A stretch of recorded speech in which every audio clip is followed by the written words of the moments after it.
امروزه دنیای اسلام با همه چالش‌های موجود جهش تکاملی دارد.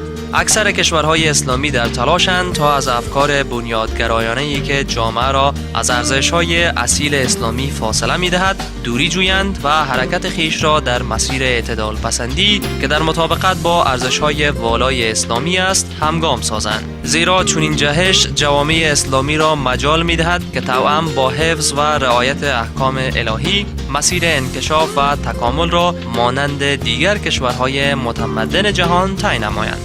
در همین راستا عده‌ای از علمای جید کشور با همکاری مالی اداره بنیاد آسیا و کشورهای تمدن اسلامی سفرهای آموزشی داشتند که متعاقباً در برگشت نظریات خود را در ورکشاپ‌های جداگانه مباحثاتی با سایر علما شریک ساختند.